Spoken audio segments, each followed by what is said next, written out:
গ্রাউন্ডে অনুষ্ঠিত হবে। ফলে দফায় দফায় তারা পরিদর্শন করছেন এবং যাতে এই অনুষ্ঠান, শপথ গ্রহণ অনুষ্ঠান সুষ্ঠুভাবে শেষ হয় এবং সুষ্ঠুভাবে করা যায়, সেইটা সুনিশ্চিত করাই কিন্তু এই মুহূর্তে মূল কাজ। তুমি দেখতে পাচ্ছ এই মুহূর্তে যে একটি তাঁবুর কাজ, সেটা কিন্তু ইতিমধ্যে শেষ করা হয়েছে এবং এটা মূলত একেবারে পরিদর্শনের জন্য, অর্থাৎ এই মুহূর্তে যে পরিদর্শনের কাজ চলছে বা বিভিন্ন বিজেপির যারা নেতৃত্ব এখানে উপস্থিত হচ্ছেন তারা যাতে এখানে এসে গোটা এলাকাটা পরিদর্শন করতে পারেন, সেই কারণেই আপাততভাবে এই তাঁবু বানানো হয়েছে। ফলে সামগ্রিকভাবে যে প্ল্যান রয়েছে বা যে পরিকল্পনা রয়েছে সেই পরিকল্পনার বাস্তবায়ন সেটা যেন অত্যন্ত দ্রুত হয় এবং অত্যন্ত দ্রুত যাতে বাস্তবায়ন হয়, এই পরিকল্পনা যেটা শনিবারের জন্য করা হয়েছে শপথ গ্রহণের জন্য, সেইটা একেবারে অগ্রাধিকারের ভিত্তিতে দেখা হচ্ছে। সবিক, তুমি আমাদের সঙ্গে থাকো। আমি এইখানে দর্শকদের একবার দেখাতে চাইবো এই শনিবারের শপথ গ্রহণ অনুষ্ঠান নিয়ে বিজেপি রাজ্য সভাপতি তিনি আজকে কি বলেছেন।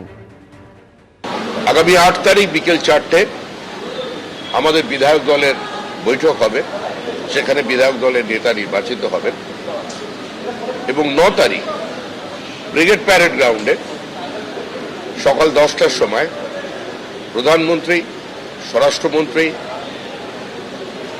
বিজেপির আরো সিনিয়র নেতৃবৃন্দ এবং সমস্ত রাজ্যের যারা মুখ্যমন্ত্রী আছেন, এনডিএ শরিকদেরও যারা মুখ্যমন্ত্রী আছেন, তারা সকলে উপস্থিত থাকবেন আশা করা যাচ্ছে। এবং এছাড়াও আমাদের বহু এমন সমাজের বিভিন্ন স্তরের মানুষ যারা জাতীয় পুরস্কার পেয়েছেন, পদ্ম অ্যাওয়ার্ডে আছেন এবং সমাজের নিজ নিজ ক্ষেত্রে যারা প্রতিষ্ঠিত, সে ধরনের সমস্ত মানুষ তারা আমন্ত্রিত থাকবেন এবং তাদের অত্যন্ত বর্ণময় উপস্থিতিতে আজকে এই শপথ গ্রহণ অনুষ্ঠানটা হবে। আমরা 2021-এ ঘোষণা করেছিলাম যে আমাদের সরকার রাইটার্স থেকে চলবে, তো সেই জন্য এখন সেখানের অবস্থা কি জানি না। যিনি নতুন মুখ্যমন্ত্রী হবেন তিনি সকলের সঙ্গে আলোচনা করে অবস্থা বুঝে ব্যবস্থা নেবেন। একদিকে আপনারা দেখলেন ব্রিগেডে আগামী 9 মে শপথ গ্রহণ অনুষ্ঠানের জন্য, নতুন সরকারের শপথ গ্রহণ অনুষ্ঠানের জন্য প্রস্তুতি একেবারে তুঙ্গে। এর আগে গত 27শে এপ্রিল জগদ্দলে প্রচারে এসে এই শপথ গ্রহণ প্রসঙ্গে প্রধানমন্ত্রী নরেন্দ্র মোদী ঠিক কি বলেছিলেন শোনাবো আপনাদের। बंगाल में जहां जहां गया हूं, बंगाल के लोगों का जो मैंने मिजाज देखा है, मैं इस विश्वास के साथ वापस जा रहा हूं कि 4 मई के नतीजों के बाद बीजेपी के शपथ ग्रहण समारोह में मुझे आना ही है। আগামী 9 তারিখ ব্রিগেডে শপথ গ্রহণ অনুষ্ঠান হতে চলেছে, তার আগে প্রস্তুতি একেবারে তুঙ্গে। পুলিশও ইতিমধ্যে পরিদর্শন করেছে ব্রিগেড। পুলিশ কি বলছে শুনুন। আজকে তো আমাদের একটা বেসিক ভিজিট আছে, এরপরে এসপিজি সঙ্গে, কলকাতা পুলিশ সঙ্গে, বাকি সিস্টার এজেন্সির সঙ্গে মিটিংগুলো হবে। তো এরপরে ধনধান্যতে ডিটেইলড আলোচনা হবে। আজকে প্রাইমারিলি আমি এখানে যেটা এসেছিলাম, আমার মেন পারপাস ছিল কি গ্রাউন্ডে কোন দিকে স্টেজ হচ্ছে, কোন দিক থেকে ক্রাউড সার্কুলেশন হবে, এইসব ছোট ছোট ডিটেলসগুলো জানার জন্য। কোন দিক থেকে কোন দিকে হচ্ছে এটা এই মুহূর্তে বলতে পারবো না, কারণ হচ্ছে যখন ওই ধনধান্যতে ফাইনাল ডিটেলসগুলো জানা হবে তারপরেই এটা ডিসিশন হবে। আমি আবারও সরাসরি কথা বলবো সৌভিকের সঙ্গে। এক তো হচ্ছে প্রধানমন্ত্রী, তার এসপিজি সিকিউরিটি রয়েছে, পাশাপাশি একাধিক রাজ্যের মুখ্যমন্ত্রী সেদিন উপস্থিত থাকার কথা রয়েছে সৌভিক। ফলে নিরাপত্তা ব্যবস্থা সেখানে যেন কোনো ফাঁক ফোকর না থাকে, সেটাই আজকে কার্যত একবার খতিয়ে দেখলেন পুলিশ আধিকারিকেরা।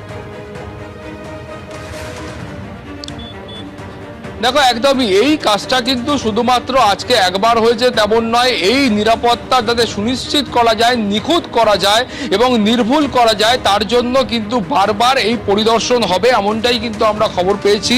তার পাশাপাশি তোমাকে দেখবো যে প্রস্তুতির কথা তোমাকে বলছিলাম, তুমি দেখতে পাচ্ছ যে এই মুহূর্তে আরও 2টি ট্রাক সেটা ব্রিগেড প্যারেড গ্রাউন্ডের এই যে মাঠ রয়েছে সেখানে এসে উপস্থিত হয়েছে এবং এর মধ্যে মূলত যে সভাস্থল রয়েছে সেইটা বানাবার জন্য, সভা মঞ্চ বানাবার জন্য যা যা সামগ্রী প্রয়োজন হয় সেই ধরনের একাধিক জিনিস কিন্তু ইতিমধ্যে নিয়ে আসা হচ্ছে। ফলে যে প্রশ্নটা তুমি করছিলে যে নিরাপত্তার বিষয়টা, এই নিরাপত্তার বিষয়টাই কিন্তু আপাততভাবে মূল অগ্রাধিকার পাবে। তার কারণ তুমি জানো যে দেশের মাননীয় প্রধানমন্ত্রী তিনি উপস্থিত থাকবেন, স্বরাষ্ট্রমন্ত্রী তিনি উপস্থিত থাকবেন, বিজেপির সর্বভারতীয় সভাপতি সহ একাধিক রাজ্যের যারা মুখ্যমন্ত্রী রয়েছেন তারা উপস্থিত থাকবেন। ফলে নিরাপত্তার বিষয়টাকে সুনিশ্চিত করবার জন্য এবং নির্ভুল করবার জন্য যা যা পদক্ষেপ গ্রহণ করার প্রয়োজন সেটা গ্রহণ করা হচ্ছে। প্রাথমিক পর্যায়ে এসপিজির যারা আধিকারিক রয়েছেন তারা এই গোটা যে এলাকা রয়েছেন সেই এলাকা পরিদর্শন করে গিয়েছেন এবং কলকাতা পুলিশ বা এ রাজ্যের পুলিশের যারা শীর্ষস্থানীয় কর্তারা রয়েছেন, যারা দায়িত্বে রয়েছেন, তারাও কিন্তু ইতিমধ্যে ব্রিগেড প্যারেড গ্রাউন্ডের এই সভাস্থল তারা কিন্তু ঘুরে দেখে গিয়েছেন। ফলে তুমি বুঝতে পারছো যে এই মুহূর্তে নিরাপত্তা এবং তার পাশাপাশি গোটা এলাকাটাকে সাজিয়ে তোলার যে কাজ রয়েছে সেটাই কিন্তু চূড়ান্ত প্রস্তুতি, সেই কাজই কিন্তু এই মুহূর্তে চলছে। ধন্যবাদ শুভজিৎ। একদিকে আপনারা দেখলেন ব্রিগেডে নতুন সরকারের শপথ গ্রহণ অনুষ্ঠানের প্রস্তুতি একেবারে তুঙ্গে, আর অন্যদিকে যে প্রশ্ন উঠছে এই মুহূর্তে যে মুখ্যমন্ত্রী কে হবেন তা বাছার দায়িত্ব দেওয়া হয়েছে কেন্দ্রীয় স্বরাষ্ট্রমন্ত্রী অমিত শাহকে। রাজ্যে আসছেন কেন্দ্রীয় স্বরাষ্ট্রমন্ত্রী অমিত শাহ। আগামীকাল তার বিজেপি বিধায়কদের সঙ্গে বৈঠক রয়েছে। বিজেপির পরিষদীয় দলনেতা নির্বাচনের জন্য আসছেন অমিত শাহ। বিজেপির পরিষদীয় দলনেতা নির্বাচনের জন্য পর্যবেক্ষক অমিত শাহ, সহ পর্যবেক্ষক উড়িষ্যার মুখ্যমন্ত্রী মোহন চরণ মাঝি। এবং আগামীকালই যেমনটা আপনাদের জানাচ্ছিলাম বিজেপি বিধায়কদের সঙ্গে বৈঠক করবেন অমিত শাহ। তারপরে সরকার গঠনের দাবি জানাতে রাজ্যপালের কাছে যাবে বিজেপি।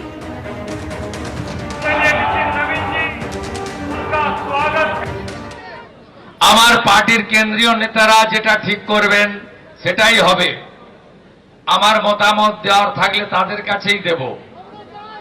10 দিনের মধ্যে যে কোনো একটা সিট ছাড়তে হবে। আমি আপনাকে বলি,